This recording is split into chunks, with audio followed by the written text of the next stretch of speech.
Olá pessoal, boa noite a todos, muita luz, muita paz. Bom, como é que os ETs escolhem alguém para dar um contato? Tá? Muito bem. Eu vou contar uma história interessante para vocês e verdadeira, né, que aconteceu na década de 50. Para vocês entenderem as escolhas dos extraterrestres, né? E por que isso também a gente vai ter que analisar um pouco esse tema aí, né? Na década de 50 nos Estados Unidos, deixa eu explicar direitinho aqui que a história é bem legal. Nós tínhamos lá na Califórnia uma região montanhosa, né? E aqui em cima tinha um monte muito especial chamado Monte Palomar. Tá?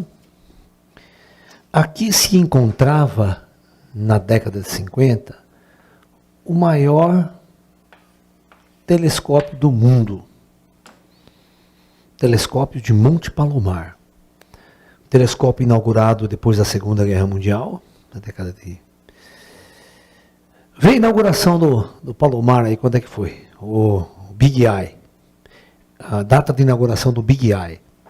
E o diretor desse observatório astronômico, que era o maior do mundo, o maior telescópio do mundo, e aqui é um centro, né, do Caltech, ele é um centro avançado de astronomia da Universidade lá da Califórnia. Então, era o maior centro astronômico do mundo, com maior equipamento, e com a equipe de cientistas mais chance. Inclusive, o diretor desse observatório era o Hubble. Do quê? O quê? Não, eu quero saber o Big Eye. O observatório é de 28. Mas o maior telescópio do mundo foi inaugurado depois da Segunda Guerra Mundial, chamado o famoso Big Eye, de 5 metros de diâmetro, o espelho. O espelho demorou 10 anos só para esfriar. 10 anos, ele tem que esfriar devagarzinho para não dar trinca, para não dar distorção. O espelho era muito grande, é muito difícil fazer um espelho grande. Você vê que agora eles fazem multifacetado, você viu? Eles não fazem um espelho único. Eles fazem, você viu do James Webb, ele é tudo multifacetado. E ele vai somar por interferômetro depois. Naquela época essa tecnologia não existia. Né? Correção de sorte. Eu ainda vou pisar nesse gato. Fio, vem cá, papai. Deixa eu pegar ele aqui, que eu tô com um gato aqui no chão. E eu fico olhando para as coisas, eu vou pisar nele. Fica aí com o seu papai. Fica bem. Então, aqui embaixo, a uns 3 km de distância, tinha um restaurante. Tá? Um restaurante chamado Palomar Garden. Tá? Além de muito turista naquela região, os cientistas também ficavam lá, tal, excursão de escolas, ia muito visitar Monte Palomar, aquelas coisas, né? E tinha um restaurante, o dono desse restaurante era um cara chamado George Adamski.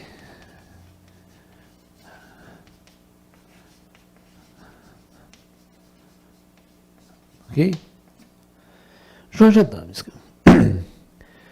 Um polonês naturalizado americano, né? E na década de 50, né? Na verdade, os primeiros contatos dele é logo após a Segunda Guerra Mundial, década de 47, 48, 49. Ele tem avistamento de luzes no céu, sabe?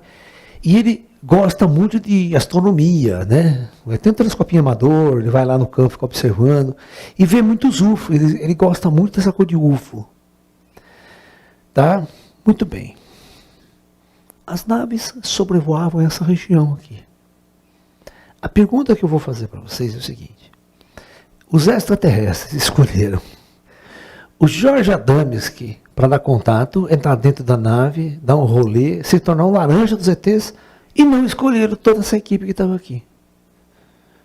Que era a mais avançada equipe de astrofísicos, de físicos, astrônomos, matemáticos, as maiores mentes da época estavam ali. E todas as vezes que o assunto disco voador extraterrestre era discutido com os astrônomos, todo mundo virava a cara, dava risada com a sua cara. Coisa de idiota. Né?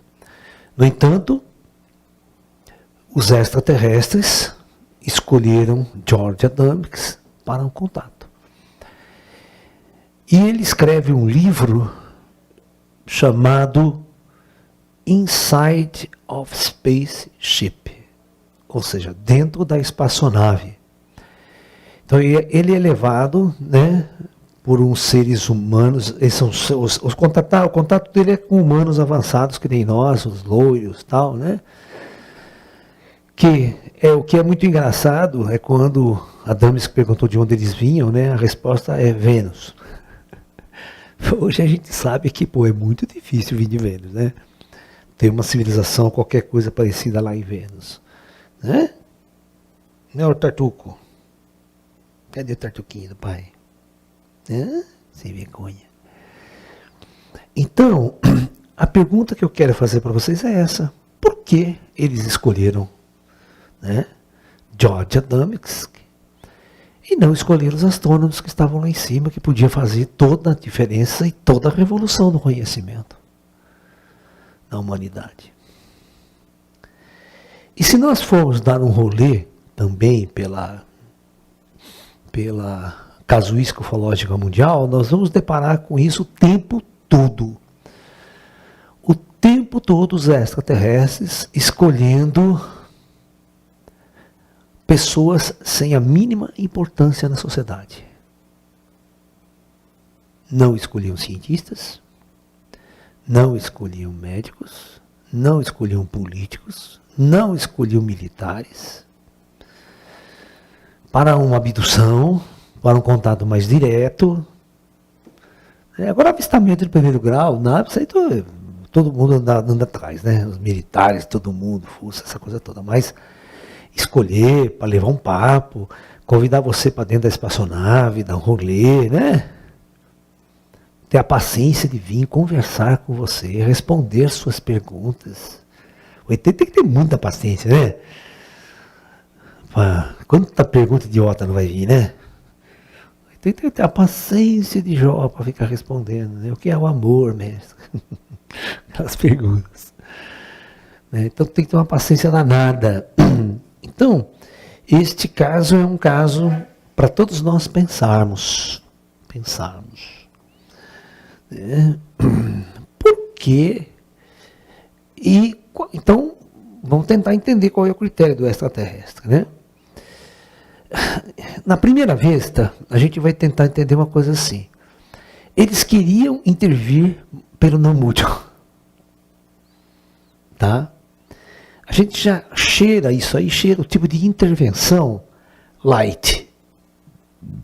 Ou seja, eu quero mostrar para a humanidade que nós existimos, mas nós não podemos interferir diretamente no processo evolutivo dessa civilização.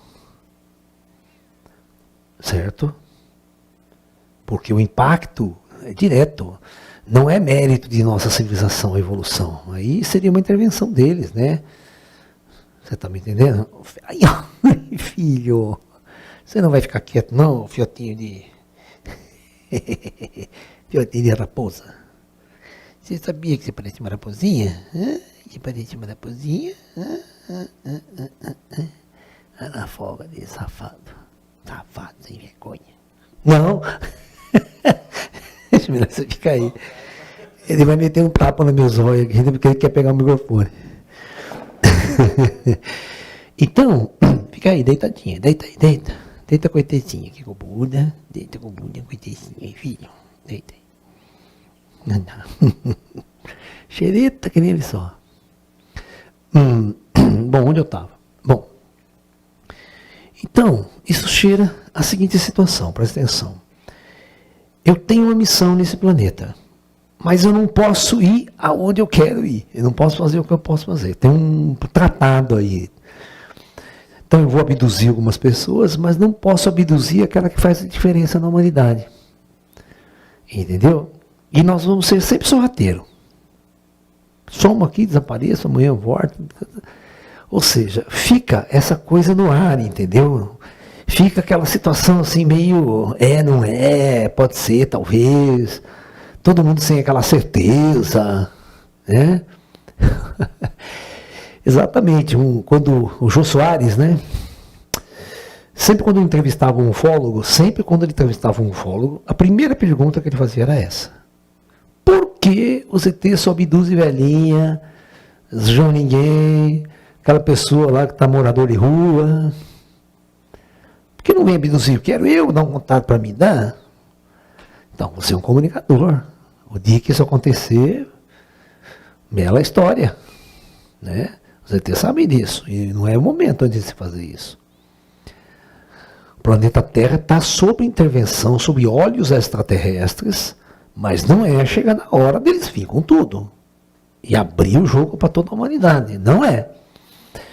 Então isso já estabelecia critérios, né, para que o ET escolhesse você ou não para dar um contato. Então você tinha que ser pobre, feio, um corintiano, já tinha meio caminho andado para ser abduzido. Viu, Jô? Pobre, feio, João Ninguém, ninguém me ama, aquele cara chifrado que ninguém quer. 90% da população do planeta. É.